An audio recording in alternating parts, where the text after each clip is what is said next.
Salam Bapak Ibu, saudara-saudariku yang saya kasih dalam Tuhan Yesus, apa kabar? Saya percaya kita semua dalam berkat-berkat Tuhan karena Allah kita Allah yang ajaib, Allah yang terus berkarya di dalam kehidupan kita. Kita akan belajar firman Tuhan, mari kita berdoa. Bapa, kami berterima kasih buat anugerah-Mu bagi kehidupan kami yang terus berkarya dalam kehidupan kami. Sekarang kami akan belajar firman-Mu, mohon Roh Kudus berikan pengertian akan firman Tuhan yang kami pelajari. Dalam nama Tuhan Yesus kami berdoa, amin. Kita akan belajar firman Tuhan dari kitab 2 Timotius pasal yang pertama, kita baca ayat yang kelima sampai ayat yang ke-8. Hari ini kita membahas tema tanggung jawab Kristen. Ya, kita baca dari 2 Timotius pasal 1 ayat 5 sampai 8. Begini bunyi firman Tuhan. Sebab aku teringat akan imanmu yang tulus ikhlas, yaitu iman yang pertama-tama hidup di dalam nenekmu Lois dan di dalam ibumu Yunike, dan yang aku yakin hidup juga di dalam dirimu. Karena itulah aku peringatkan engkau untuk mengobarkan karunia Allah yang ada padamu oleh penumpangan tanganku atasmu. Sebab Allah memberikan kepada kita bukan roh ketakutan, melainkan roh yang membangkitkan kekuatan, kasih, dan ketertiban. Jadi janganlah malu bersaksi tentang Tuhan kita, dan janganlah malu karena aku seorang hukuman karena Dia, melainkan ikutlah menderita bagi Injilnya oleh kekuatan Allah. Ada dua sisi dalam kehidupan orang percaya. Sisi yang pertama yang tidak bisa, yang saling berhubungan adalah berkaitan dengan hak. Ya, ketika kita percaya Yesus kita mendapatkan hak. Hak apa? Hak untuk menjadi anak-anak Allah. Hak untuk menjadi pewaris kerajaan Allah atau kerajaan surga. Ya. Firman Tuhan menjelaskan di dalam kitab Yohanes 1 ayat 12 kita jadi anak-anak Allah. Lalu dalam kitab Filipi pasal 3 ayat 20 ya. Kita adalah warga kerajaan surga. Itu hak yang Tuhan berikan kepada kita ketika beriman pada Yesus. Tapi ada sisi yang kedua yang tidak bisa terpisahkan, yaitu tanggung jawab. Nah, kita diberikan tanggung jawab oleh Tuhan, dan tanggung jawab ini harus kita lakukan dalam kehidupan kita sebagai orang percaya. Nah, apa tanggung jawab kita sebagai orang percaya harus kita lakukan? Nah, kita akan belajar beberapa tanggung jawab sebagai orang Kristen yang harus kita lakukan, wajib untuk kita lakukan, supaya apa hidup kita berkenan di hadapan Tuhan. Yang pertama di dalam ayat yang ke-8 dijelaskan demikian, sebab aku teringat akan imanmu yang tulus ikhlas, yaitu iman yang pertama-tama hidup di dalam nenekmu Lois dan di dalam ibumu Yunike, dan yang aku yakin hidup juga di dalam dirimu. Ya. Tanggung jawab yaitu berkaitan untuk dengan keluarga. Kita punya tanggung jawab untuk memenuhi panggilan sebagai keluarga. Keluarga adalah sebuah lembaga yang pertama kali didirikan Tuhan sebelum adanya lembaga-lembaga di dunia ini. Karena Tuhan yang mendirikan, maka lembaga ini lembaga yang kudus, yang berkenan di hadapan Tuhan. Sebab itu kalau kita lihat di dalam kitab Injil ya, bagaimana Tuhan peduli bagi sebuah keluarga-keluarga. Yesus diundang untuk menghadiri pernikahan di kota Kana, ya, membangun sebuah keluarga, dan Yesus hadir di sana. Artinya apa? Kita belajar prinsip di situ bahwa Allah itu peduli bagi kehidupan keluarga-keluarga, dan Tuhan punya tujuan-tujuan ketika seseorang membangun sebuah keluarga. Apa tujuan Tuhan membangun sebuah keluarga? Tuhan punya tujuan supaya lewat keluarga itu seisi keluarga dibangun di dalam kehidupan iman. Ibaratnya keluarga itu adalah sebuah bengkel rohani. Nah, bengkel sepeda motor mungkin ya. Kalau ada kendaraan sepeda motor yang rusak ya, tentu diperbaiki bagian-bagian mana yang rusak. Kalau onderdilnya sudah mulai tidak berfungsi ya, digantilah onderdil itu. Kalau sudah tidak berfungsi dengan baik juga ya, diperbaiki ya. Demikian juga dalam kehidupan kita sebagai sebuah keluarga. Tuhan rindu supaya lewat keluarga ini kehidupan rohani semakin hari semakin benar di hadapan Tuhan ya.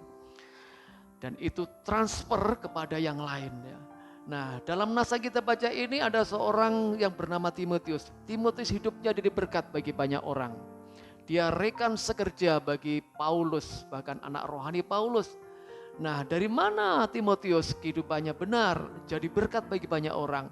Dia menerima transferan ya, aliran dari ibunya yang bernama Eunike. Eunike hidupnya benar ditransferkan pada Timotius ya. Mungkin kita bertanya, lalu dari mana Eunike bisa mentransferkan kehidupan rohani yang benar, saudaraku? Dia juga menerima transfer kehidupan iman dari ibunya atau nenek Timotius yang bernama Lois ya.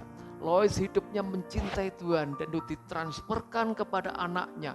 Anaknya transferkan pada cucunya yang bernama Timotius. Mari Bapak Ibu, kita jadikan keluarga kita sebagai tempat untuk membangun kehidupan iman. Supaya apa?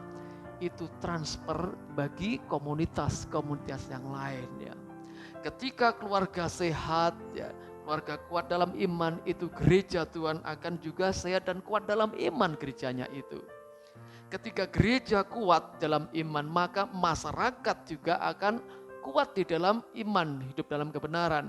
Ketika masyarakat itu hidupnya benar, maka dampaknya melebar lagi jadi bangsa yang kuat, bangsa yang sehat di dalam kehidupan iman.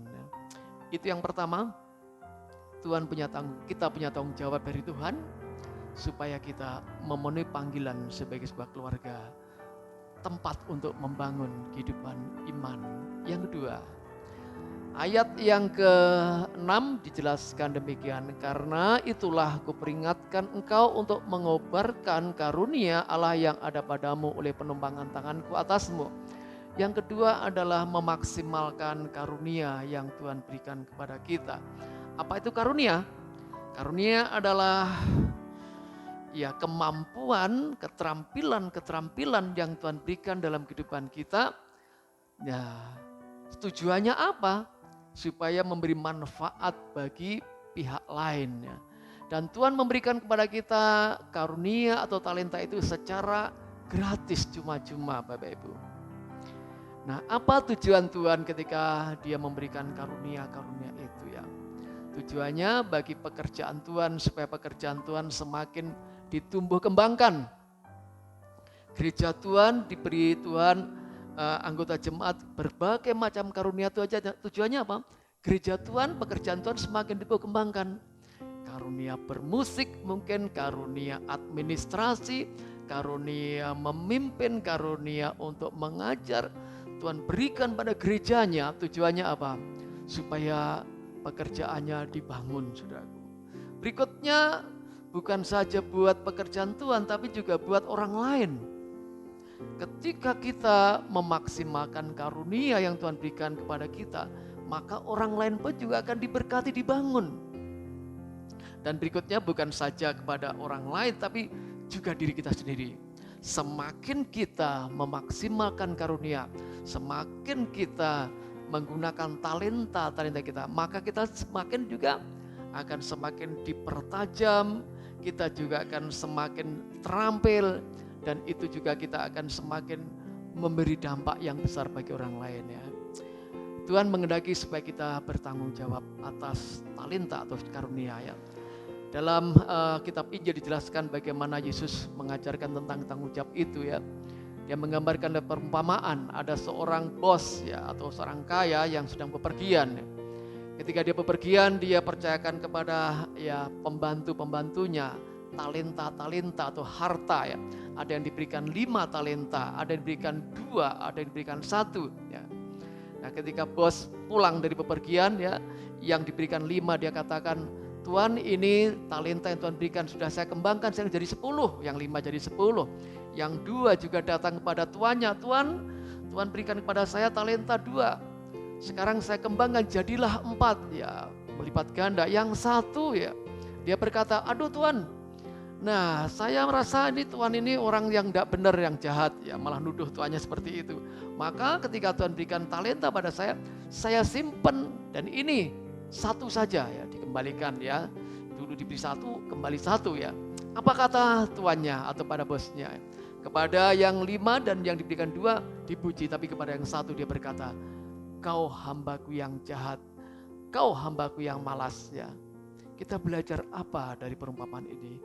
Tuhan mau supaya kita bertanggung jawab, memaksimalkan karunia-karunia, talenta-talenta yang Tuhan berikan dalam kehidupan kita. Satu saat akan ada masa pertanggungjawaban di hadapan Tuhan. Itu yang kedua. Yang ketiga, tanggung jawab yang ketiga 8 di sana dikatakan demikian. Jadi janganlah malu bersaksi tentang Tuhan kita, dan janganlah malu karena aku, seorang hukuman karena dia, melainkan ikutlah menderita bagi Injilnya oleh kekuatan Allah. Yang ketiga, Tuhan memanggil kita untuk bertanggung jawab sebagai saksi Kristus.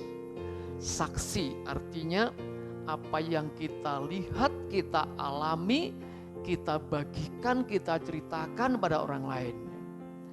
Kita sudah mengenal Yesus sebagai Juru Selamat. Kita sudah terima Yesus.